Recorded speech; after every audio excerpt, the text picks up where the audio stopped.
자, 여러분, 지금 이 순간부터 대한민국 대선 구도의 줄기가 완전히 새롭게 자리를 틀 가능성, 지금부터 진지하게 짚어볼 겁니다. 1초도 놓치지 마시고 영상에 집중을 해주십시오. 대선판이 지금 크게 꿈틀대고 있습니다. 바로 홍준표 후보의 한마디 때문이죠. 내가 후보가 되더라도 한덕수가 나온다면 반 이재명 단일화 협상에 길을 열겠다. 홍준표 후보의 이 말은 기사를 통해서 다들 보셨을 거예요. 그런데 SNS를 통해 홍준표가 발표한 내용에는 우리의 마음을 울리는 한마디가 포함되어 있었습니다. 보시죠. 한덕수 권한대행께서 권한대행을 사퇴하고 출마하신다면 제가 후보가 되더라도 반 이재명 단일화 협상의 길은 열어놓겠습니다. 중범죄자가 우리나라를 통치하는 그런 불상사를 막는 길이 그것이라면 무엇이라도 하겠습니다. 그것이 혼미한 이 정국에서 제가 해야 하는 내 나라를 위한 마지막 소명이라면 흔쾌히 받아들입니다.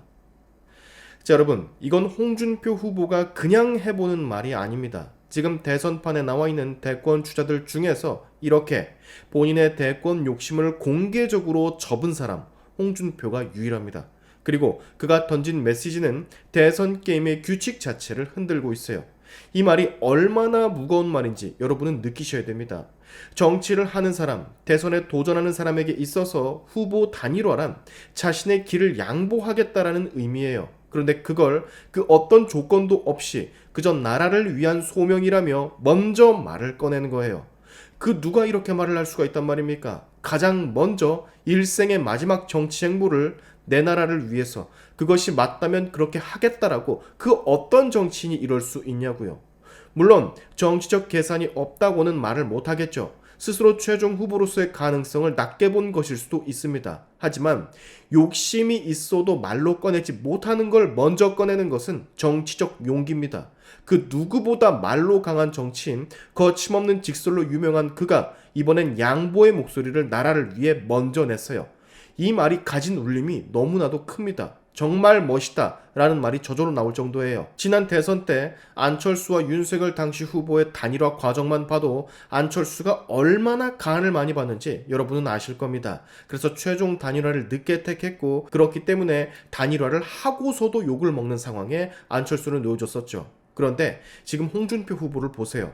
아무리 정치적 계산이 들어갔다라고 하더라도 중범죄자가 우리나라를 통치하는 불상사를 막기 위해서, 그리고 그것이 혼미한 전국에서 정치인 홍준표 본인이 해야 하는 마지막 일이라면 본인의 꿈과 본인의 욕심, 사익 모든 것을 접고 마지막 소명이라고 생각하고 받아들이겠다 라고 어떻게 말할 수가 있죠?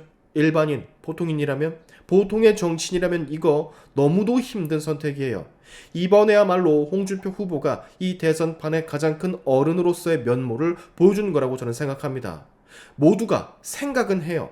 하나로 뭉쳐야만 이긴다. 흩어지면 다 죽는다. 이번엔 무조건 합쳐야 된다. 다들 양보를 해서라도 가장 지지율이 높은 후보를 밀어야 된다. 그래야 이재명을 막을 수 있다. 말로는 한다고요. 근데 가장 먼저 행동으로 옮기는 건, 그것도 정치계의 거물 홍준표가, 그 자존심 센 사람이 이렇게 다 내려놨다라는 것은 정말 큰 울림이 있는 겁니다, 여러분. 지금 대선판 정말 복잡합니다. 이재명은 순항 중인데 보수 진영은 홍준표, 한동훈, 김문수, 안철수, 지지율이 흩어지고 단일화 얘기도 일절 진전이 없습니다. 그런 상황에서 홍준표의 이 한마디, 나라를 위해 내려놓고 양보하겠다라는 이 말 한마디는 보수 진영 전체의 전환점을 제시합니다. 정리되지 않은 집안, 지금 정리하자. 누가 후보든 간에 반 이재명만 확실하다면 나부터 양보하겠다. 이거는 메시지예요. 보수 진영 전체에게 날리는. 11시쯤에 홍준표 후보의 긴급 기자회견이 있을 예정이라고 합니다. 어떤 이야기가 나올지 모르지만 아마도 이 이야기의 연장선이 되지 않을까 싶어요. 홍준표 후보가 단일화의 대상으로 점 찍은 사람은 현 시점으로선 한덕수 권한 대행을 뜻하는 듯 보여집니다. 최근 가장 지지율이 가파르게 오른 사람이기도 한 한덕수 권한 대행, 이번엔 공식 추대 조직까지 출범을 한 상태. 이거는 단순한 기대가 아니라 실제 움직임이에요. 이런 상황에서 홍준표가 본인 SNS에 이런 메시지를 발표하고 길을 터주는 듯한 모양새를 취했다? 이제부터는 보수 진영 전체의 단일화 흐름이 구체화될 수도 있다라는 시그널이라고 보시면 될 것 같습니다. 자, 여러분, 홍준표는 지금 본인의 마지막 정치 인생을 나라를 위한 선택으로 마무리하려고 하는 겁니다. 다들 아시겠지만 정치인들 거의 대다수는 죽을 때까지 자신의 욕심, 야망을 버리지 못합니다. 본인의 이름을 어떻게든 역사의 한 페이지에 가장 크게 남기려고 하죠. 그런데 홍준표는 그 역사의 이름을 지우는 대신에 나라의 이름을 남기겠다라 선언을 한 거예요.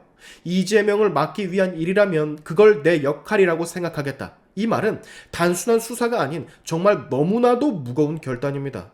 그간 홍준표의 말에 지지를 하기도 하고 지지를 철회하기도 하고 좋아하기도 미워하기도 했지만 이번에 이 발언은 정말 존경하지 않을 수가 없는 발언이에요. 자, 지금 보수 진영에서 필요한 건 정리입니다. 한동훈, 김문수, 홍준표, 안철수 지지율은 뿔뿔이 흩어져 있고 단일화 논의는 답보 상태라고 했었죠. 이 흐름을 누가 끌고 정리해낼 수 있을까? 누가 새로운 흐름을 수놓을 수 있을까? 그것을 빠르게 결정해야 될 때입니다. 민주당은 이미 수년 전부터 단일화가 사실상 완료된 상태, 다져지고 있는 상태예요. 지금 우리 국민들이 원하는 것은 정쟁, 싸움이 아니라 정리입니다. 정치인 개개인의 욕심이 아니라 책임이에요. 홍준표는 그걸 읽은 것 같아요. 그래서 말한 겁니다. 나를 버리겠다. 나라를 위해서라면. 이런 정치, 이런 선택, 이런 정치인 존경받고 존중받아야 됩니다. 홍준표 후보를 평시에 좋지 않게 보는 사람들도 분명히 있을 텐데 이번만큼은 홍준표 후보에게 가서 응원의 한마디 다들 남겨주세요. 현 시점 당의 가장 큰 어른으로서 그 어른다운 선택을 존경하고 존중한다고. 오늘의 샤인투브 여기까지 하겠습니다. 이 영상 대선 구도를 이해하고 싶으신 분들이라면 꼭 공유해 주십시오. 그리고 댓글로는 홍준표의 이 존경스러운 결단에 대해서 함께 이야기 나눠보자고요. 여러분의 영상 공유는 세상을 밝히는 힘이 되니까 꼭 공유 부탁드리면서 지금까지 제 영상이 좋으셨다면 구독과 좋아요 그리고 알림 설정까지 꼭 한 번씩 눌러주시면 감사하겠습니다. 다음에 봅시다.